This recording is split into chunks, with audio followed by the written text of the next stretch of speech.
Pak Yai mau tanya yang apa namanya pernah dibahas di apa namanya di panjenengan tentang gerakan sholat di posisi yoga yang sempurna gitu. Aku caranya melu yoga. Ikut aja yoga. Puasa libur nggak? Sementara belum. Coba dulu. Di sini itu ada yoga untuk ibu-ibu terutama. Iya. Untuk bapak-bapak ya sedora atau melu ya. Harus saya melu. Bapak mulang. Dulu saya ngajar. Sekarang tak ada saudara yang suka yoga. Kan otomatis lah ya, karena kalau kita belajar yoga itu bagaimana cara bergerak, cara diam, cara misalnya posisi tangan, posisi kaki, posisi cara berdiri, cara duduk itu kan otomatis. Iya. Nah, nanti pasti sholatnya ya jadi benar kan. Oh. Makanya sekarang itu sholat kan kadang-kadang karena pemahaman hadis yang tidak pas gitu, jadi aneh-aneh ada yang sholat begini. Ya, ngangkat tangan begini dah. Mengangkat tangan hatwa mangkibeh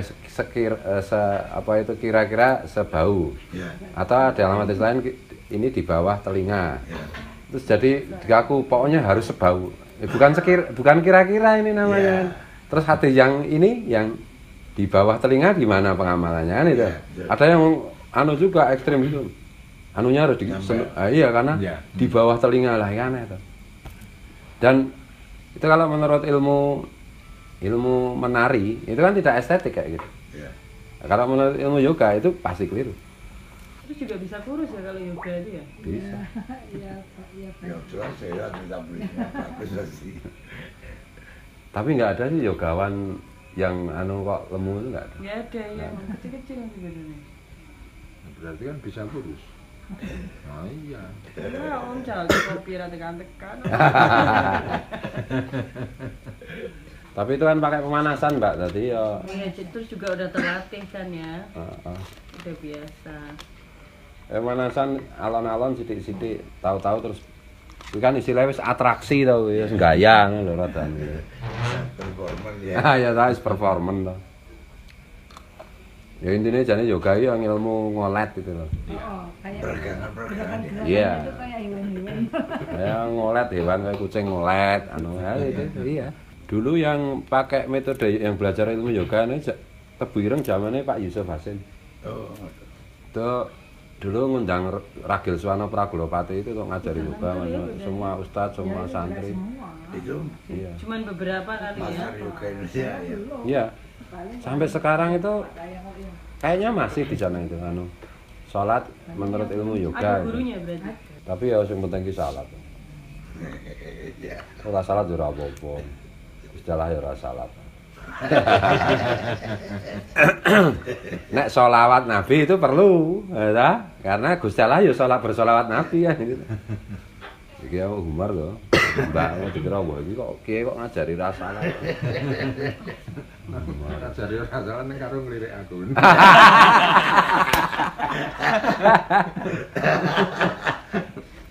Aku sholatnya ya iki kaya rokok Samsu iki. 2 3 4. Kok 2 3 4? Iya, yang ada ini yang enggak bolong. Oh. 2 rakaat 3 rakaat 4 enggak bolong. Lainnya bolong. Jujur banget dong. Berarti bolongnya asar apa dhuwur? Asar sama luhur. Akhirnya bisa dijamak.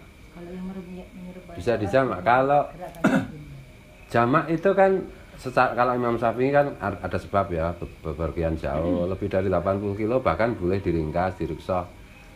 Udah dijamak, udah diringkas jadi rokaatnya cuma 2 rakaat, zuhurnya 2 rakaat, asarnya 2 rakaat. Kalau maghrib dengan isya ya maghrib tetap 3 rakaat, isyanya 2 rakaat. Terus kalau jamak itu kita bepergian kurang dari 80 kilo atau kita sibuk atau bahkan kita nggak ngapa-ngapain kepengen jamak. Boleh. Boleh. Boleh. Nabi itu tidak bepergian, tidak ada kegiatan apapun. Tapi ketika sholat zuhur udah salah satu ngimami. Di situ udah saat asar ngimami. Terus beliau sholat asar dan zuhur di jamak. Loh, ini nggak ada kegiatan, nggak ada nggak apa-apa. Nah, Nabi bilangnya gitu kok. Tapi kan di sini itu gini loh agama itu. Makanya itu saya itu agak dalam tanda petik itu agak risih ya dengan pendekatan fikih itu. Karena agama didekati dengan fikih, amat sangat fikih. Ya. Bahkan kemarin itu jadi teringat ya. Gus Bah itu mengingatkan lagi itu. Yang dulu saya saya pahami juga itu. Anjing itu najis mughaladz kan menurut Imam Syafi'i. Nah, menurut Imam Malik itu mengatakan anjing tidak najis loh. Tidak najis sama sekali. Karena dasar memutuskan tidak najis atau najis itu kan Nabi cuma bilang, kalau wadah minumanmu dijilat anjing, maka dicuci sampai 7 kali pakai pasir. Artinya dikhawatirkan, wakilah di dalam satu riwayat itu waktu itu lagi ada banyak anjing gila. Makanya Imam Malik mengatakan kalau anjingnya nggak gila, nggak najis sama sekali. Nah itu. Tapi bahkan Imam Syafi'i pun tidak mengatakan mughaladz. Tapi kelompok Syafi'iyah, pengikut-pengikutnya itu yang membanget-bangetkan. Jadi betapa kita itu, aduh. Dan sebenarnya kalau memang pada, dia kan mungkin ada kuman macam-macam. Ya, berarti kan sentuhan terhadap jilatan ke manusia itu kan. Iya. Artinya begini loh. Nabi bersabda mengenai itu sebenarnya Nabi nggak mengatakan itu najis, enggak, cuma kalau tempat gelas minummu dijilat anjing, cuci 7 kali sampai bersihkan. Ini kan tempat untuk minum masalahnya. Bahkan mungkin tidak ada jilatan anjing aja, kita cuci dulu sebelum kita pakai untuk gelas minum kan. Iya, makanya Sayyidina Umar itu suatu ketika itu di satu perjalanan itu wudu dari dari tempat air gitu ya. Jadi orang yang punya tempat air itu, yang punya rumah itu punya anjing, mungkin saja anjingnya itu minum dari situ. Tapi ya wudu biasa aja. Loh sekarang kan menjadi toh menakutkan toh. Termasuk saya bilang ya nggak sholat juga nggak apa-apa. Itu kan juga ada hadis. Ini di Riyadhus Shalihin ada, di kitab Sahih Bukhari ada, Sahih Muslim ada. Yang itu kenapa tidak kita sampaikan secara terang-terangan? Nabi itu memboncengkan Abdullah bin Mas'ud pakai pakai onta gitu. Abdullah bin Mas'ud masih ya mungkin di bawah 20 tahun lah, masih muda, itu kan anak angkatnya Rasulullah. Itu tak kandani ya, bahasa Jawanya mudahnya. Sebenarnya orang itu kalau Islam itu udah baca syahadat aja udah masuk surga. Meskipun tidak sholat, meskipun tidak sholat, tidak puasa, tidak ngapa-ngapain, syahadat aja sekali udah masuk surga. Dan Abdullah bin Mas'ud nanya, kalau begitu saya sampaikan, ya nggak usah, kan banyak teman kita yang hobinya sholat, dan sholat itu kan kemewahan, kehebatan, ya jangan. Cara gampangnya kalau sekarang kita memaknai, ya masuk surga tapi kelas ekonomi, kan ngono toh? Tapi masuk surga kata Nabi, masuk surga. Nah Wali Songo itu kan tidak berambisi menertibkan syariat di Nusantara ini. Makanya ajaran-ajaran kejawen itu sekarang. Yang penting itu kalau lahir diadani. Kalau sunat suruh baca syahadat. Kalau mau kawin baca syahadat. Jadi praktis cuma 2 kali orang Jawa baca syahadat. Yang berikutnya lagi adalah yang penting kamu berbuatlah baik kepada sesama, kalau tidak jangan merugikan sesama. Jangan berbuat zalim jahat kepada sesama. Cuma itu aja kan. Nah ini sebenarnya kan bijak toh. Artinya ya lihat-lihatlah orang beragama itu kan seperti orang bersekolah. Kalau levelnya itu masih TK ya biar TK, tapi kan tetap anak sekolah. PAUD itu tetap anak sekolah. SMA anak sekolah, mahasiswa juga anak sekolah, S3 juga anak sekolah, sama aja sekolah. Kelasnya kan beda-beda, pelajarannya kan juga beda, tuntutannya juga beda-beda. Berproses sendiri. Iya. Tingkatan itu. Betul. Jadi ayat-ayat makiyah itu kan cuma 2 kan tekanannya. Percaya kepada Allah, Rasulnya dan hari akhir, serta berbuat baik kepada sesama. Yang dianggap dosa macam-macam itu adalah yang merugikan, yang bahkan orang sholat, fawailul lil musallin alladzina an sholatim sahun dan seterusnya. Yurauna wa yamnaunal maun, tidak mau menolong kan itu. Bahkan orang salah tidak mau menolong saja, itu celaka. Nah, harusnya itu kalau kita mau Islam di Indonesia itu kan beragam banget, heterogen banget. 85% penduduk Indonesia katanya Islam, tapi yang sholat mungkin cuma 20%. Dan itu semua bukan Muslim yang 60%. Ya tetap Muslim dong. Kan itu. Apa orang kejawen yang nggak pernah sholat itu nggak Muslim? Ya tetap Muslim membaca syahadat. Dan itu. Memang ada hadis mantaraka sholat amdan fakot kafar. Siapa yang meninggalkan sholat dengan sengaja, dengan menentang, menganggap bahwa sholat itu bukan perintah Tuhan, maksudnya kan begitu. Ya, ya. Maka dia kafir karena dia pada hakikatnya dia membatalkan syahadatnya. Kan itu. Dan itu disampaikan Nabi ketika sahabat hobinya sudah sholat semua. Nah ini kadang-kadang hari ini itu saya agak gelisah soal dalam tanda petik itu apa ya fundamentalisme beragama itu berbahaya ya. Bang surga itu ada kelas apa itu VIP kelas bisnis, kelas ekonomi. Lah kelas ekonomi nanti nggak ada yang masuk dong. Yang nggak mau sholat, nggak mau puasa tapi syahadat itu loh berbuat baik itu loh. Ya masuk surga tapi nggak pakai AC kan gitu. Tapi kan tetap surga daripada masuk neraka yang ber-AC kan nggak mungkin. Nah kalau diterus-teruskan kayak begini, ya habis nanti umat Islam. Habis umat Islam kalau begini caranya. Semua yang tidak sholat dikafirkan. Kemarin tadi itu ada berita di YouTube itu. Ada orang jadilan di Medan dibubarkan. Aduh. Oke, kalau menurut kelompok itu jadilan itu dianggap musyrik, padahal juga belum tentu. Kalau dianggap musyrik, kalaupun orang yang membubarkan itu yakin itu musyrik, dia tidak wajib membubarkan. Lawang Nabi aja ketika ada yang Musailamah ngaku Nabi aja, Nabi dilapori, wahai Nabi itu ada orang ngaku Nabi. Ya biarin aja namanya juga palsu. Ya biar dia ngerasain jadi Nabi itu dikira nggak berat kok. Kan gitu. Guyonnya kayak gitu kok. Nggak pernah. Musailamah Al-Kadzab itu ditindak pada zaman Abu Bakar As-Siddiq karena tidak mau menjadi warga negara yang benar. Jadi kan begini pilihannya. Kamu Muslim. Kalau Muslim kamu wajib bayar zakat. Kalau kamu tidak Muslim, sebagai ganti zakat kamu bayar jiz'ah, pengganti zakat. Dua-duanya nggak mau, kan itu. Ya kamu mau bikin kacau negara ya, mau buat mau apa itu subversi ya, mau membuarkan acara negara ya tak lawan kan gitu. Tapi kalau dia ngaku Nabi macamnya biarin aja. Nah kadang-kadang ya gitu. Dan perang itu dilakukan oleh Sayyidina Umar itu, Sayyidina Abu Bakar maupun Sayyidina Umar itu kaitannya dengan zakat, kaitannya dengan sosial, bukan kaitannya dengan sholat. Orang nggak sholat dibiarin aja. Kecuali dia mengumumkan, ayo sama-sama kita tidak sholat. Nah ini provokasi, kan gitu. Ya, itu lain lagi itu. Nah ini kadang-kadang kita itu, ya mengeras taufikih di Indonesia itu amat sangat keras dan mengerikan menurutku. Jadi harusnya agama itu memudahkan orang, tapi ini ada sekelompok orang mau menyulit-nyulitkan beragama. Artinya ada orang mau mendekat kepada Tuhan dipersulit. Harusnya kan dipermudah.